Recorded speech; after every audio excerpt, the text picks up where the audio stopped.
నమస్తే. చంద్రబాబు రాష్ట్రంలో వైపు పెద్ద ఎత్తున కూడా కర్రా కదలిరా అంటూ ముందుకెళ్తున్న నేపథ్యంలో జన సైనికులు జనసేన పార్టీ నాయకులు కూడా వేదికల పైన ఏదైతే ద్విజెండాలతో పెద్ద ఎత్తున కూడా తెలుగుదేశం పార్టీ జనసేన పార్టీలకు సంబంధించినటువంటి జెండాలు రేపలేపలాడుతున్నాయి. ఓవైపు మరోవైపు సిద్ధం అంటూ జగన్మోహన్ రెడ్డి ముందుకు వస్తున్నటువంటి పరిస్థితి. అయితే పవన్ కళ్యాణ్కి సంబంధించి మరలా రీఎంట్రీ ఇవ్వబోతున్నారు. గతంలో చేసినటువంటి ఏదైతే గోదావరి జిల్లాలో ఉత్తరాంధ్రకు సంబంధించినటువంటి పర్యటనల్లో ఏదైతే విశేష స్పందన వచ్చిన నేపథ్యంలో ఫిబ్రవరి 4 నుంచి మరలా పవన్ కళ్యాణ్ ప్రజల్లోకి రాబోతున్నారు అనేటటువంటిది తెలుస్తుంది. రజనీ గారు మనతో ఉన్నారు, జనసేన అధికార ప్రతినిధి. ప్రస్తుతం మేడం ఈ యొక్క పవన్ కళ్యాణ్ గారి యొక్క రీఎంట్రీకి సంబంధించి ప్రజాస్పందన ఎలా ఉండబోతుందో తెలుసుకుందాం. మేడం చెప్పండి, పవన్ కళ్యాణ్ గారి రీఎంట్రీ ఎలా ఉండబోతుంది?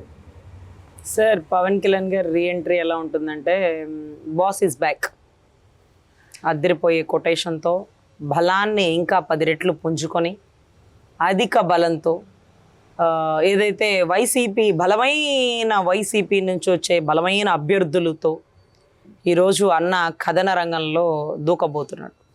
సో 4 తర్వాత వారు వన్ సైడే. 4వ తారీఖు ఏదైతే బాలశౌరి గారి ఎంట్రీ ఉంది, రానున్న కాలంలో ముద్రగడ గారి ఎంట్రీ ఉంది, ఇంకా కొంతమంది నాయకులు కూడా సిద్ధమవుతున్నారు. అదే రకంగా బాలినేని గారు కూడా రాబోతున్నారన్న వార్తా కథనాలు తెలుస్తున్నాయి. మరి చూడాలి. ఇక వైసీపీలో ఏదైతే అరాచక పరిపాలన నుంచి బయటికి రావాలనుకున్న ప్రతి ఒక్కరికి స్వాగత సుమాంజలి. సో ఖచ్చితంగా అందరినీ కలిసి 4వ తారీఖు నుంచి గతంలో వారాహి అన్న ఎక్కగానే ఫస్ట్ మీటింగ్లోనే దద్దరిల్లిపోయేలాగా 30,000 పైచిలకు ఆడబిడ్డలు తప్పిపోయారు అంటూ బలమైన వాలంటీర్ వ్యవస్థ మీద, అంటే ఒక కుంభస్థలం మీద రాయేసుకుంటాడండి.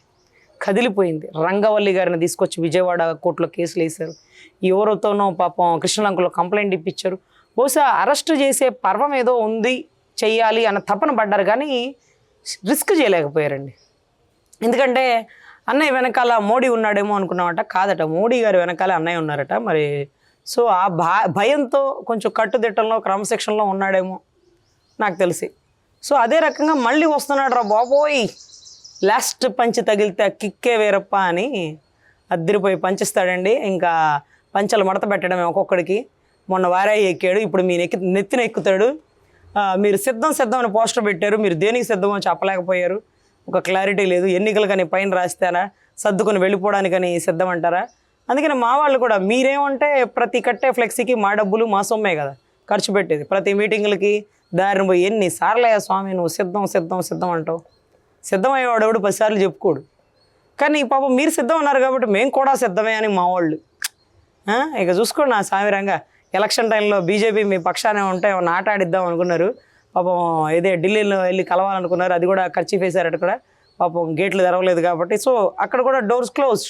ఇప్పుడు కరెక్ట్ అండి, ఇప్పుడు నిజంగా సింహం సింగిల్ అయింది. ఇక అడవి సింహం కాస్త గ్రామ సింహంగా మారబోతుంది. రానున్న కాలంలో తుఫాన్ హెచ్చరికల సమత్తం వాతావరణ సమాచారం కోసం వైసీపీలో ఉండే కీలక నేతలందరూ బూతులు తిట్టబట్టి టీడీపీలోకి వెళ్ళలేక, జనసేనలోకి రానివ్వక, గతి లేక మళ్ళీ కాంగ్రెస్ ప్రభుత్వంలోకి వెళ్ళవలసిన సమయం ఆసన్నమైంది. మళ్ళీ ఒకటే రక్తం, పులివెందల పులిబిడ్డ అన్నట్టుగా పులి కడుపున పులే బుడుతుంది అంటూ ఆవిడ, అమ్మ ఒక పులి దెబ్బకే చచ్చిపోతున్నాం, చలిగా ఉంది, మళ్ళీ ఇంకో పులి వస్తున్నాం. ఏంటో ఈ పులిరాజు వేషాలు సంక్రాంతికి ముందే వస్తున్నారు మీరు, మాకైతే అర్థం కావట్లేదు. సో ఖచ్చితంగా ఇంకొకటి ఏంటంటేనండి, అడుగడుగున రాజశేఖర రెడ్డి గారి బిడ్డను వచ్చినాను, రాజశేఖర రెడ్డి గారి రక్తాన్ని, రాజశేఖర గారి కళ, రాజశేఖర రెడ్డి గారి సంకల్పం. ఏమ్మా ఆయన కళ నీకు ఎలా చెప్పాడు? కళ్ళకు వచ్చాడా? ఆత్మలతో ఏమైనా మాట్లాడతారా? మీ అన్నకే అలవాటు ఉంది, నీకు కూడా ఉందా తల్లి? ఏందమ్మా ఫ్యామిలీ అంతా తేడా అయినా?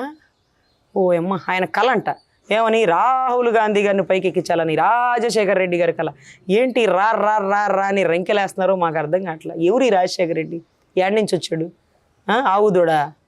ఆవుదూడ పార్టీనా? రెడ్డి కాంగ్రెసా? కాదే, కాంగ్రెస్ పార్టీ కదా. నువ్వు కాంగ్రెస్ను ప్రస్తావించవేంటమ్మా? అని కాంగ్రెస్ను ప్రస్తావించకుండా రా రా రా రా రాజశేఖర రెడ్డి గారి బిడ్డను వచ్చినాను. రాజశేఖర రెడ్డిని దీర్ఘాలు గుడింతాలతో తెలంగాణ దద్దరిల్లిపోయింది. మళ్ళీ ఆంధ్రాలో అడుగు పెడుతున్నావు. రాష్ట్రం ఇన్ని సంవత్సరాల నుంచి రావణ కష్టం అయిపోతుంటే తెలంగాణలో చలిగాసుకుంటున్నాం. ఇప్పుడు వచ్చావు మళ్ళీ.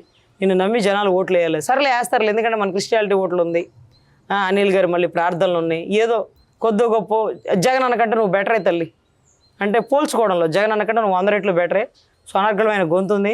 కానీ నాకు భయం ఏంటంటే వివేకానంద రెడ్డి గారు మర్డర్ కేసు తర్వాత రాష్ట్రంలో కాంగ్రెస్ని తీసుకొస్తే బతకనివ్వము అన్నటువంటి జగన్ గారికి ఎదురుగా నువ్వు వస్తున్నావు, భయంకరమైన బలం ఉందనుకుంటున్నావు. నీ అన్న గురించి నీకు తెలుసు తల్లి. అదిరిపోయి కాంగ్రెస్ పార్టీ ఉన్నప్పటికీ ఆకాశంలో కలిపేశాడు రాజశేఖర రెడ్డి గారిని, ఏది గాలిలో కలిపేసినారు మనకు తెలుసుగా. అన్న స్కెచ్ల గురించి తెలుసు కూడా కాంగ్రెస్ ఉంది నా వెనకాలంటే ఏమి అయ్యి వెనకాల లేదు. కాంగ్రెస్ ఏమైపోయినాడు, ముఖ్యమంత్రి హోదాలో ఉంటేనే ముక్కలు అయిపోయాడు, ఏ బాడీ ఏదో కూడా తెలియని పరిస్థితుల్లో. నువ్వు ఇంకా కాంగ్రెస్ ఇక్కడికి వెలుగులోకి రాలా చచ్చిపాపం. అయినా సరే ధైర్యం చేసి వస్తున్నావు ప్రయత్నిస్తున్నావు. మరి ఏమో పాపం నిన్న కూడా రఘురామ కృష్ణరాజు గారు అంటున్నారు, ఏం ఆ శాత కాక అనుకుంటా మేము ఆంధ్రాలోకి బాగుంది. ఓ అమ్మ స్వామి, పులుంటే అడవుల్లోకి పోకూడదు, మీ అన్న ఉంటే ఆంధ్రాలోకి రాకూడదు అని ఒక స్కెచ్ ఉంది. మీ అన్న ఉండగా మేము ఆంధ్రాలోకి రావు, ఎలక్షన్ కూడా అయ్యే వరకు. సో 600 కోట్లు పెట్టి ఏదో స్కెచ్ చేశారు, ముందే 50 కోట్లు భయానా ఇచ్చారు అని. వివేకానంద రెడ్డి గారికి కూడా 30 కోట్లు ఎంత స్కెచ్, నీకు ఇంకా కొంచెం డబల్ త్రిబుల్ చేసినట్టున్నారు. సో ఖచ్చితంగా ఈ భారీ సుపారీలతో ఎవరిని ఎప్పుడు లేపుతారు. ఎందుకంటే పోలేరమ్మ జాతరకి పొటేల్ని బలి వందే జాతర బిగిన్ అవుదండి. సో మా ఎలక్షన్ జాతర కూడా జగన్మోహన్ రెడ్డి గారు బిగిన్ చేయాలండి, ఎవరో ఒకళ్ళు బలి అవ్వాలి. మాకైతే దాదాపు ఏ 8 నోరు తెరుస్తాడేమో, ఏ 8ని కదిపిస్తే 9, 10 వెలుగులోకి రారేమో, పాపం అవినాష్ రెడ్డి బలవుతాడేమో అనుకున్నాం. నువ్వు వచ్చావు, నేనున్నాను, నేను విన్నాను, ముందు నన్ను చూడను అంటున్నావు. సో చూడాలి, మీకు అసలు ముందు బతికితే బఠానీలైనా అమ్ముకోవచ్చు బస్టాండ్లో.